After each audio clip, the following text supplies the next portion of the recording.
Bueno, si te parece muy interesante tu comentario, nos vamos con tu editorial o nos das un Bueno, adelanto. Ramón, si tienes tiempo, yo encantado, ¿eh? Adelante, si se nos gana el tiempo, pues Bueno, continuamos me, en el me próximo dices, programa. mira, me habías pedido el tema de la minería en el país. Me voy muy rápido con un contexto histórico. La minería en el país, Ramón, es relevante desde la época de la colonia. Y por supuesto, en la independencia fue uno de los factores fundamentales de la economía. Pero para que sepas en qué términos estamos actualmente, en 300 años de colonia, que se construyeron ciudades históricas, pues como Real de 14, este, Guadalajara, Querétaro, la propia Ciudad de México y Guanajuato. otras, en 300 años se explotaron 120 toneladas de oro. Y ahora, en los últimos 10 años, se han explotado, se han extraído 490 toneladas de oro. ¿Qué significa esto? Que hay una sobreexplotación de los recursos naturales en detrimento, obviamente, del cuidado ambiental. Te doy algunos datos sobre la relevancia de la minería en el país. Representa el 1.5% del PIB y genera alrededor de 328,000 empleos, lo cual no es nada despreciable.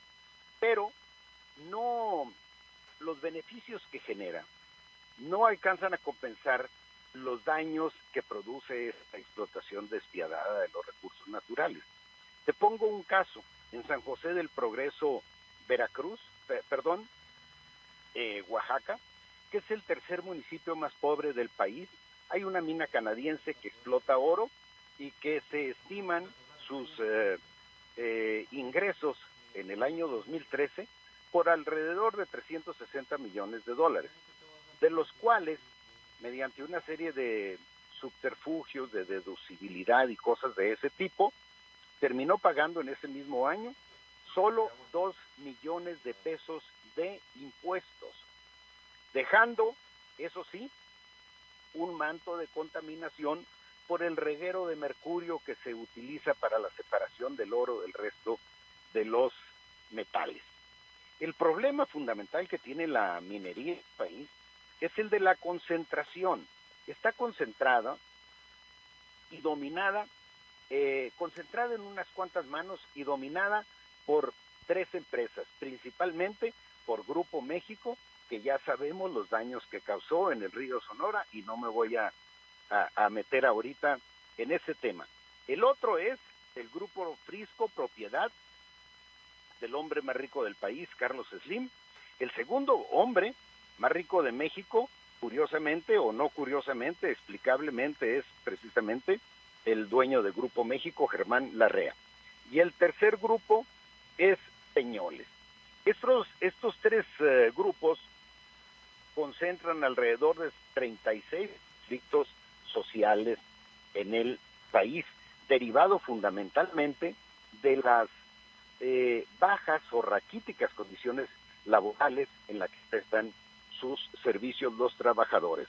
Recordemos nada más hace 8 o 9 años, Pasta de Conchos, que quedaron sepultados por inadecuadas condiciones de seguridad, 65 trabajadores para los cuales no hubo ni siquiera el intento de rescate.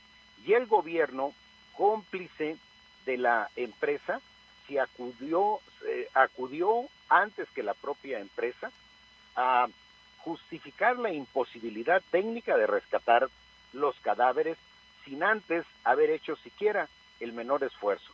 Al mismo tiempo, recordemos que en Chile habían quedado sepultados un grupo mucho más amplio de mineros y en una profundidad también mucho mayor. Sin embargo, el presidente Piñera de aquel momento se esforzó por lograr el rescate y lo consiguió. Es cierto que a un costo muy alto, pero finalmente los beneficios de las empresas mineras dan para eso. Entonces, el otro problema es que se ha entregado el país a alrededor de 4 o 5 grupos empresariales mineros. Solo durante el gobierno de Felipe Calderón y Vicente Fox, se concesionaron 52 millones de hectáreas a particulares para la explotación minera de 200 millones de hectáreas en el país, es decir, en 12 años se entregó al sector privado una cuarta parte del país. Ahora, con la reforma energética, se agrega la posibilidad a esos concesionarios de que si en esas hectáreas concesionadas hay algún otro material, particularmente hidrocarburos o gas, tendrán derecho a explotarlo. Igualmente, parte del problema es que el artículo 8, transitorio de la reforma energética, establece que la explotación minera es de interés público, la explotación de los hidrocarburos es de interés público y consecuentemente cualquier recurso natural su uso será prioritario para la consecución del objetivo de la explotación. Entonces, ¿qué significa esto? Que todas aquellas explotaciones mineras que eventualmente encuentren gas o hidrocarburos, pero particularmente gas, tendrán prioridad en la explotación, en el uso del agua para el proceso complementar el proceso de fracking, de extracción de gas. Para que te des una idea por qué se ha hecho tanto escándalo sobre este tema a nivel mundial, la sola excavación de cada pozo requiere alrededor de 29 millones de metros cúbicos. La ubicación de las reservas de gas en el país está fundamentalmente en Coahuila, Tamaulipas, tal vez un poco en Nuevo León. Todas ellas áreas áridas de plano o semiáridas. Consecuentemente, la poca agua que allí existe será destinada prioritariamente, en virtud de la disposición de este artículo, a la explotación, a la perforación y al fracking. El otro gran problema, y tú me dices si le debo parar, pero creo que estoy a 2 minutos de terminar, porque quiero hacer una propuesta, no me quiero quedar nada más en el lamento y en el llanto. El otro gran problema es que en 1993 las eliminó en sentido contrario a lo que sucede en la gran mayoría de los países en el mundo. La ley fiscal de 2013 recogió la presión social para que se impusiera un impuesto especial a las mineras del 7.5% que se destinaría exclusivamente a los ayuntamientos, porque ahorita la industria minera solo paga impuestos federales, es decir, a los municipios no les queda nada salvo el cochinero y al gobierno del estado tampoco. Después de esta ley, 12, 13 grupos mineros se ampararon, perdieron el recurso, pero encontraron la forma de darle la vuelta a este impuesto. Y total, para no hacerte el cuento largo, las empresas mineras, que son de las que mayores recursos generan en el país, pagan solamente el 2.9% de sus ingresos como impuesto. Ya incluido aún con esta nueva ley que los obligaría a pagar el 7.5%. Lo que pasa es que por una serie de subterfugios fiscales pueden incluir como deducibles una serie de cuestiones que terminan reduciendo en forma proporcional la cuestión de los impuestos.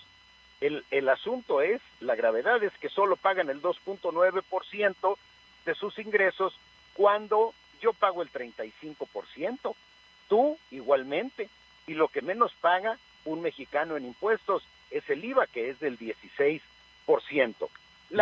Para concluir, no se trata de cerrar, esa no es solución, las empresas mineras en el país. Se trata simple y sencillamente de someterlas a un criterio de extracción sustentable, que exploten racionalmente los recursos, ello va aparejado de la necesidad de combatir la corrupción, porque la dependencia responsable de supervisar, de vigilar el cumplimiento de las normas ambientales, Profeco, es sumamente corrupta. Basta que pase un inspector por ahí, se haga de la vista gorda y con eso queda aprobado, avalada cualquier violación. Como dato curioso, te digo que un año antes, exactamente un año antes del derrame en el río Sonora, perdón, Profepa, la Procuraduría Federal de Mejoramiento Ambiental o de Protección Ambiental, otorgó a la mina de Cananea, Grupo México en la mina de Cananea, un reconocimiento por haber sido la empresa socialmente más responsable en el país en la explotación de los recursos naturales. Fíjate nada más, qué ironías de la vida, que un año después viene el derrame del río Sonora y la presión social obliga a actuar a la Profepa, van y hacen una investigación y de los 10 procedimientos de declaraciones o manifestaciones de impacto ambiental que tenían aprobadas, violaban 8, es decir, el 80%. Y aún así había sido reconocida como la empresa socialmente más responsable en el manejo de la explotación ambiental. Creo que combatiendo la corrupción es una, creo que imponiendo mayor rigor en los términos de las concesiones para la explotación minera es un segundo punto. Y un tercer punto es la creación de un órgano autónomo financiado con recursos de los propios mineros para monitorear la contaminación ambiental derivada de la extracción de minerales que actualmente, según el registro de emisiones contaminantes en el país, asciende a 64%, siendo una de las causas más importantes, incluso que los vehículos, de contaminación del medio ambiente. Y bueno, por lo pronto, aquí me quedo, salvo que tengas interés en alguna pregunta adicional, Ramón. ¿Cómo no? Claro que sí, mi estimado Alfonso. Y no habrá manera de cambiar la mecánica y que la gran riqueza minera que sale del país, oro, cobre y plata sobre todo, se quedara a beneficio de un país que necesita recursos, que necesita dinero. ¡Claro! ¿Por qué ese saqueo tan indiscriminado? Yo siempre lo he venido comentando, ¿no? En lo que tú dijiste al principio, lo que los españoles se llevaron en 300 años, las compañías mineras se lo llevan en una semana. Bueno, en 10 años sacaron el triple, pero en esos 3 siglos los españoles construyeron una serie de ciudades que hoy son fuente de ingresos por la vía del turismo. Aquí estos no nos han dejado absolutamente nada. Incluyendo la voracidad del empresario minero, encabezados por Germán Larrea, y me da pena decirlo, pero esa es la realidad. Mira, no tiene límite. Te están dejando contaminación ambiental, te están dejando mantos acuíferos contaminados, la gran población de los mineros enfermos y sus familias. ¿Enfermos? Y sus familias. Nadie se atreve a frenar a estas compañías. Se puede manejar el recurso. Yo no tengo dinero para manejar esta mina. Si nos asociamos, 30, 40 por ti y el otro 60 se queda en México. Nada. Hablabas de un 2% sobre ingresos, pero también me informaron a mí gente de minas que reportan menos, lógico. Claro. Y el porcentaje es más ridículo. Mira, aquí tengo una nota a propósito antes de despedirnos. ¿Sí? Del derrame de tóxicos al río Colorado que se dio ayer. Así es. Está de color amarillo todo el río Colorado. Sí. Los agricultores, poblados y comunidades indígenas cerraron sus compuertas de captación de líquido debido a una corriente de agua contaminada. Están afectados los estados de Colorado, Nuevo México, Arizona. Están afectados los ríos Ánimas, San Juan, por la agua contaminada de color naranja en una distancia de más de 160 kilómetros. Sería recomendable a estos señores de Estados Unidos que pidieran asesoría al gobierno de México, a Semarnat, al gobierno de Sonora, para que les proporcione la experiencia que tienen en el manejo con el río Sonora, ¿no? No, mi estimado, de manera irónica, pero ni de broma. Por eso es broma. No, por eso ni de broma. Te voy a poner un dato, mira, ya verás a la responsabilidad en que incurrieron esta empresa minera responsable de la contaminación del río Colorado.